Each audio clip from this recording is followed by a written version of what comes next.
ജമാഅത്തെ ഇസ്ലാമിയും മുസ്ലിം ലീഗും വർഗീയ വിഭജനം സൃഷ്ടിക്കുന്നുവെന്നാരോപിച്ച് ബിജെപിയുടെ നേതൃത്വത്തിൽ തലശ്ശേരിയിൽ വന്ദേമാതര സദസ്സ് സംഘടിപ്പിച്ചു. സംസ്ഥാന സെക്രട്ടറി കെ രഞ്ജിത്ത് ഉദ്ഘാടനം ചെയ്തു.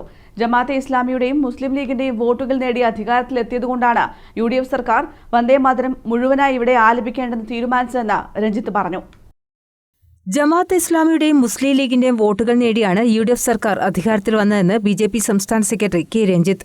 അവരുടെ നിർബന്ധ ബുദ്ധി കൊണ്ടാണ് വന്ദേമാതരം മുഴുവനായി ഇവിടെ ആലപിക്കാൻ പാടില്ല എന്ന് പറയുന്നതെന്നും അദ്ദേഹം പറഞ്ഞു. BJP കണ്ണൂർ സൗത്ത് ജില്ലാ കമ്മിറ്റി തലശ്ശേരി പുതിയ ബസ് സ്റ്റാൻഡിൽ സംഘടിപ്പിച്ച വന്ദേമാതര സദസ്സ് ഉദ്ഘാടനം ചെയ്ത് സംസാരിക്കുകയായിരുന്നു രഞ്ജിത്ത്.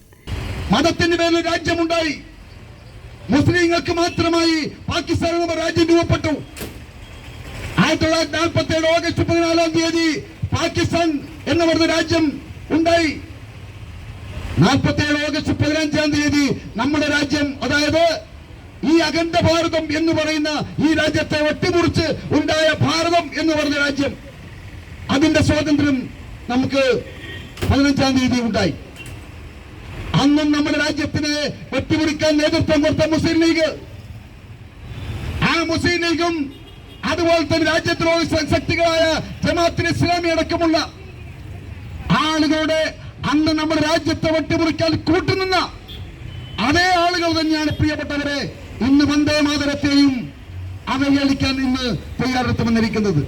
BJP കണ്ണൂർ സൗത്ത് ജില്ലാ കമ്മിറ്റി പ്രസിഡന്റ് ബിജു ഏളക്കുഴി അധ്യക്ഷത വഹിച്ചു. N ഹരിദാസ്, രാജൻ പുതുക്കുടി, വിജയൻ വട്ടിപ്രം, പ്രീത പ്രദീപ് തുടങ്ങിയവർ സംസാരിച്ചു. News bureau, Thalassery.